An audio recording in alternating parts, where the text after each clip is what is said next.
मावळ अर्थाच्या खास कार्यक्रमात आपलं मनपूर्वक स्वागत. मी प्रदीप वाडेकर.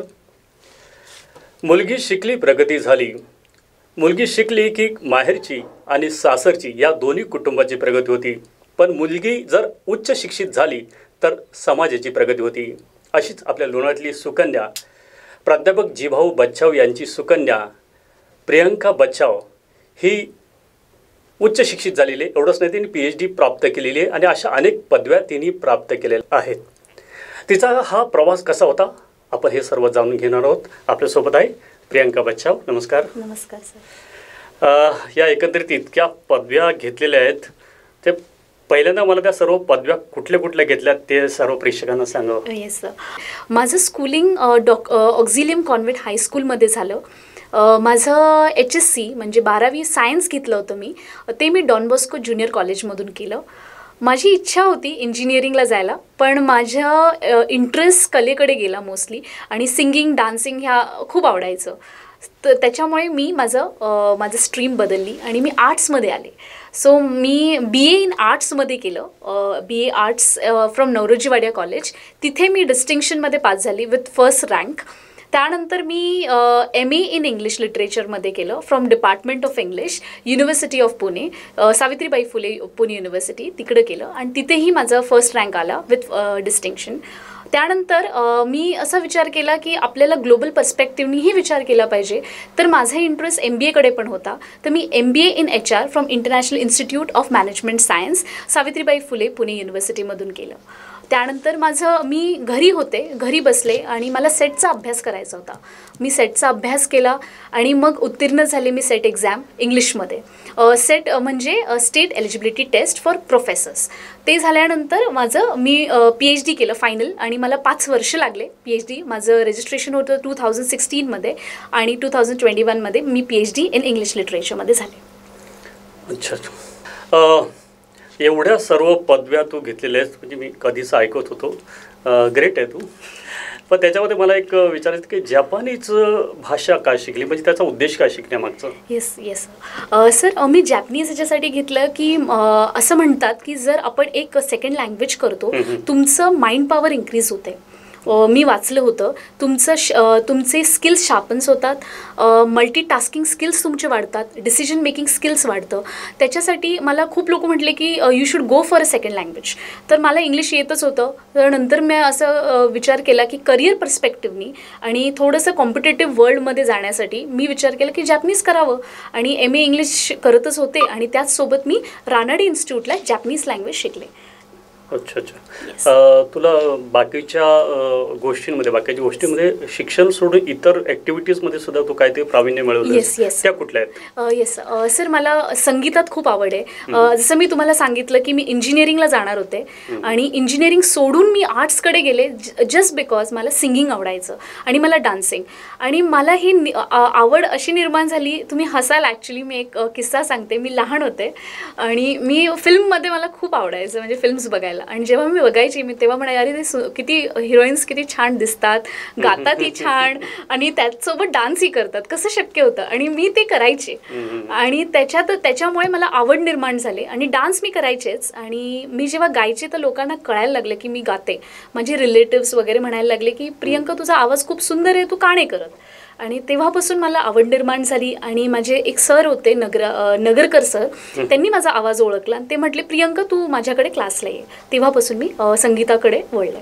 या सर्व डिग्र्या, या सर्व पदव्या प्राप्त केलेल्या आहेत, त्याच्यावर एवढ्या ॲक्टिव्हिटीज केल्या आहेत आणि मोठा प्रवास आहे हा. या प्रवासामध्ये सर्वात मोठा पाठिंबा तुला कोणाचा, मार्गदर्शन थोडक्यात कोणाचं लाभलं?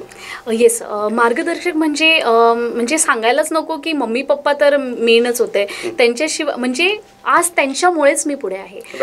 Because of them. त्यांनीच मला सांगितले. माझ्या आईची खूप इच्छा होती म्हणजे मी लहान होते तेव्हाच म्हणायची की माझ्या मुलींना मी इंग्लिश मिडियममध्येच टाकणार, मराठी मिडियममध्ये नाही. तर त्याच्यामुळे ती आधीपासूनच इच्छा होती की खूप जास्त शिकावं. आणि त्यानंतर मग पप्पांनी म्हटलं की एक शिक्षण घ्यायचं तर तुम्ही इंग्लिश आपलं मोठं उच्च शिक्षणच घ्यायचं, पुढेच जायचं. PhD ही लास्ट पदवी आहे, ती घ्यायची म्हणजे घ्यायचीच. तर हे पप्पांचं नेहमी मार्गदर्शन असायचं. आणि माझे इन्स्पिरेशन म्हणजे डॉक्टर बाबासाहेब आंबेडकर. त्यांच्यामुळे म्हणजे पप्पा घडले आणि पप्पांनी आम्हाला घडवलं. आणि बाबासाहेबांनी एवढे पदवी घेतले आहेत आणि त्याच्यासाठी आम्ही फार छोटे आहोत, ते खूप मोठे इन्स्पिरेशन आहे. ते हे सगळे मार्गदर्शक होते. आणि माझे मेन ऑफिशियल गाईड म्हणजे डॉक्टर चंद्रकांत मांडले. ते शिव छत्रपती कॉलेजचे प्रिन्सिपल आहेत आता. त्यांनी पण मला खूप जास्त सपोर्ट केला आणि खूप छान मार्गदर्शन केलं. तर हे आहे माझे मार्ग. अर्थातच आई वडील दोन्हीही उच्च शिक्षित आहेत तुझे. वडील तर लोणावळा कॉलेजमध्ये प्राध्यापक आहे, सर्वच ओळखतात जिजाभाऊ बच्छाव म्हणून. हा एक त्यांचं एक शैक्षणिक मार्गदर्शन त्यांचं लावलं. पण कला क्षेत्रामध्ये संगीत, गीत, गायन आणि नृत्य म्हटलेस तू, याची आवड कुठनं निर्माण झाली?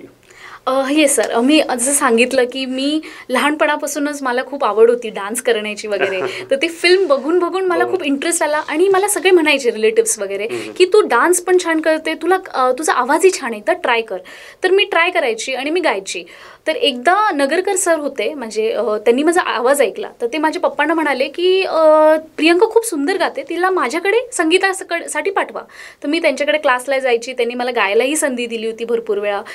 मग त्यानंतर काही वर्ष त्यांच्याकडेच होती. त्यानंतर मग माझे गुरु चेतन भेसाणिया सर आहेत, माझे सेनन सर आहेत. त्यांनी मला खूप मार्गदर्शन, त्यांच्याकडे मी क्लास लावला. 5 वर्ष मी क्लासिकल संगीत शिकले आणि मी पास पण झाले क्लासिकल म्युझिकमध्ये. त्यांच्यासोबत मी प्रोग्राम्सही केले. आणि मग मला लोणावळा आयडॉल म्हणून पदवी प्राप्त झाली. म्हणजे नॉट पदवी, इनफॅक्ट मला ते टायटल मिळालं, पारितोषिक मिळालं, फर्स्ट पारितोषिक. आणि तो प्रोग्राम खूप सुंदर होता. तर तेव्हा मला आणि बरेच अवॉर्ड्स असे सिंगिंगमध्ये मिळत गेले मला. तर मी त्याच्यामध्ये. Very good. आता बऱ्याच पदव्या घेतल्यात, PhD घेतलीत. शिक्षणाचा मार्ग तर मोकळा आहे तुझ्यासाठी, नोकरीचा मार्ग सुद्धा मोकळाच आहे. आता याच्याबरोबर ती संगीताचा मार्ग एक मोठा खुला गेला आहे, तो गायनाचा. ती कला कशी काय जोपासणार त्याच्यावर? येस सर, छान क्वेश्चन आहे सर. आता मी खूप फ्री झाली आहे. म्हणजे PhD माझे 5 वर्ष होते, खूप टेन्शनमध्ये होते, खूप स्ट्रेसमध्ये होते. तरी मी करायची थोडंफार संगीत. पण आत्ता मला खूप वाव मिळणार आहे आणि मी खूप गोष्टी करणार आहे सिंगिंगमध्ये. स्पेशली माझं यूट्यूब चॅनल आहे प्रियंका बच्छाव नावाचा.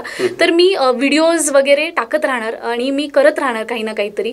जमलं तर मी दुसऱ्यांनाही मार्गदर्शन करेल. छोटे छोटे मुलं असतात त्यांना जाऊन मार्गदर्शन करेल. ही माझी फ्युचर प्लॅनिंग्स आहेत. सामाजिक बांधिलकीच्या माध्यमातून तू असं काही उपक्रम करू इच्छिते का? म्हणजे सोशल वर्क येस सर, काही करायची इच्छा आहे का?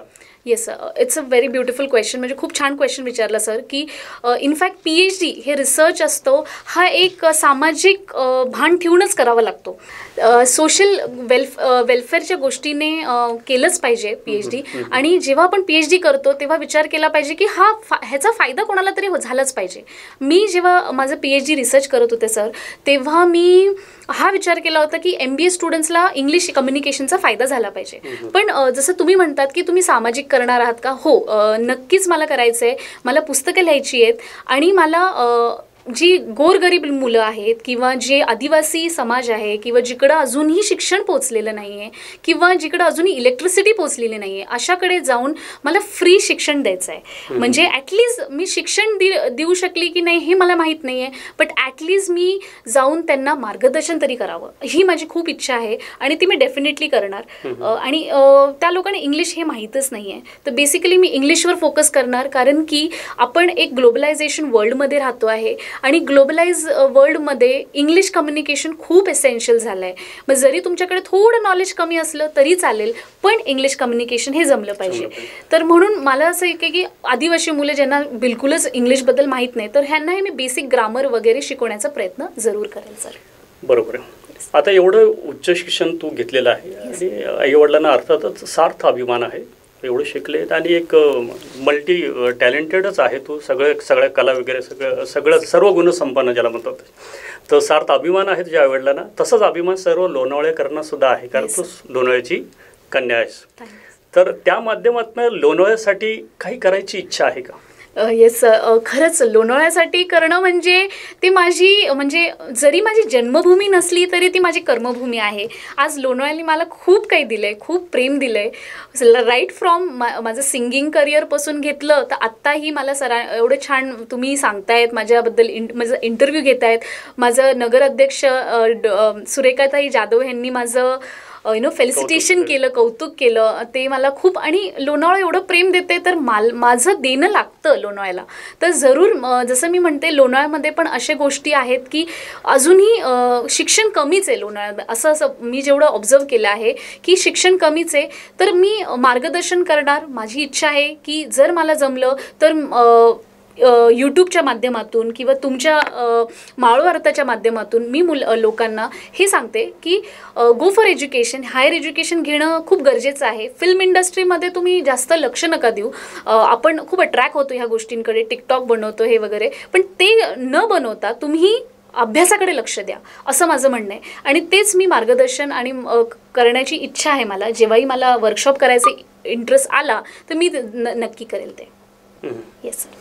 आत्ता सध्या तर तुझा प्रवास चांगला चालू आहे, पण पुढे काय तुझं आहे? म्हणजे शिक्षणाबरोबर तू नोकरी करणार, अजून शिकणार आहेस अजून भरपूर? Yes yes sir. म्हणजे माझी इच्छा आहे की लॉ शिकावं. जसं आता म्हणजे लॉ बद्दल एक माहिती असावी. तेवढंच राहिलं मला वाटतं. Yes sir. म्हणजे माझी खूप इच्छा होती की लॉ म्हणजे थोडं ॲटलिस्ट एक जनरल नॉलेज पाहिजे आपल्या लॉ बद्दल. कारण की इंडियाचा लॉ माहीत असणं म्हणजे खूप मोठी गोष्ट आहे. तर त्याच्यामुळे इच्छा आहे की पुढे जाऊन थोडंसं एक डिप्लोमा कोर्स तरी मी लॉमध्ये करेल सर. तुझ्याकडे भरपूर पदव्या आहेत, पण आता सर्व विद्यार्थ्यांसमोर मोठा प्रश्न पडतो, कन्फ्युजन. थोडक्यात सांगायचं की पदवी घेतली, BCA घ्या, MBA घ्या, तर आता नक्की कुठली नोकरी मिळेल आणि सहज हा कोर्स काही ही पदवी घेतल्यानंतर मला सहज नोकरी मिळेल हे त्यांच्या डोक्यात असतं. तर तुला काय वाटतं कुठल्या मार्गाने जायचं? म्हणजे आता मार्ग भरपूर आहेत, पण आता कसं आहे की नोकऱ्या कमी झालेल्या आहेत, नोकऱ्या नाहीच आहेत तेवढं. तर जास्त जास्त स्कोप कुठल्या क्षेत्रात मिळू शकतो विद्यार्थ्यांना? येस सर, इट्स अ छान क्वेश्चन आहे सर. बरोबर आहे, मुलांचे नेहमी एक ते डिलेमामध्ये असतात की कुठे जायचं, काय करायचं. आणि बरेचसे आईवडील पण त्यांना फोर्स करतात की तू इंजिनिअरिंगकडे जा.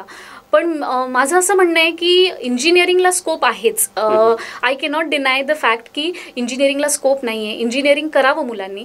त्याचसोबत MBA जमलं ते MBA करावं, कारण की MBAला खूप स्कोप आला आहे. आणि एक जॅपनीज लँग्वेज किंवा एक फॉरेन लँग्वेज जरूर करावी असं माझं म्हणणं आहे. बिकॉज फॉरेन लँग्वेजेसला खूप स्कोप आला आहे ॲज मोर दॅन इंग्लिश. आपण जर युरोप कंट्रीजमध्ये गेलो तर तिकडं जर्मन, स्पॅनिश ह्या लँग्वेजेस जास्त यूज होतात. आणि आपण जपानमध्ये गेलो, इट्स अ डेव्हलप कंट्री, तर तिकडेही जॅपनीज लँग्वेज जास्त. तर तिथं ट्रान्सलेटर म्हणून तुम्हाला जॉब लागू शकतो. आणि एक तुमचं MBA पण कोर्स असेल तर तुम्ही MBAच्या बेसिसवर पण तुम्हाला तिथं जॉब लागतो. तर असं माझं म्हणणं आहे की इंजिनिअरिंग जरी नाही केली तर तुम्ही BBA, MBA असे काही पदवी घेऊ शकता. त्याचसोबत पण फॉरेन लँग्वेजेस करा, कारण की foreign languages will definitely make you go more further.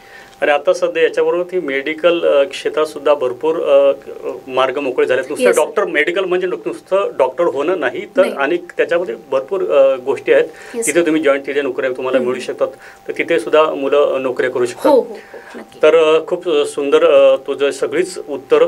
प्रश्न माझे छोटे होते, उत्तरं चांगली होती असं मला वाटलं. शेवटी जाता या आत्ताच्या सध्याच्या विद्यार्थ्यांना एक छोटासा संदेश काय देशील? मी एक संदेश असं देणार की स्टुडंट्स, खूप काही आहे आपल्या जगात. आपल्याला आजकाल कोविड सिच्युएशन आहे, आपल्याला घर बसल्या सगळं मिळतं आहे.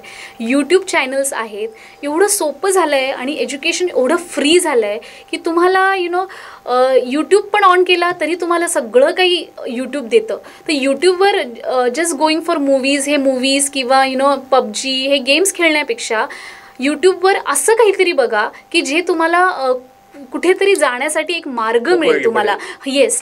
आणि यूट्यूबवर एवढे काही गोष्टी आहेत की तुम्हाला जपानला जायचं तर काय काय करावं लागेल, तुम्हाला जर्मनीला जायचं तर काय काय, एवढं छान सांगतात ते लोक. एवढं सोपं आहे. आणि मी पण एक यूट्यूब चॅनल उघडणार आहे फॉर इंग्लिश कम्युनिकेशन. तर तुम्हाला एवढं सोपं आहे. एवढंच सांगेल मी की use the technology in a better way. अतिशय सुंदर असे मुलांना संदेश दिलेला आहे. आणि खरंच मुलांना मार्गदर्शनाची खरी गरज आहे आता. आणि तुझं कार्य तर चांगलं चाललेलं आहे, खूप पदव्या घेतलेल्या आहेत. मुलांनी सर्वांनी प्रेरणा घेतली पाहिजे तुझ्याकडनं आणि तुझ्यासारखे सर्वांनी उच्च शिक्षित झालं पाहिजे. मुलगी शिकली, सुरुवातीला मी म्हटलं होतं की मुलगी शिकली आणि प्रगती झाली तर नक्कीच प्रगती सर्व समाजाची होणार आहे. तुझी होणारच आहे, पण तुझ्या माध्यमातनं सर्व समाजाची प्रगती होईल असं मला वाटतं. आणि तू आमच्या मावळवार्ताच्या स्टुडिओमध्ये येऊन सर्वांना व्यवस्थित सर्व प्रश्नांची उत्तरे देत. मावळ वार्ता परिवाराच्या वतीनं तुझे मनपूर्वक आभार. Thank you sir, thank you.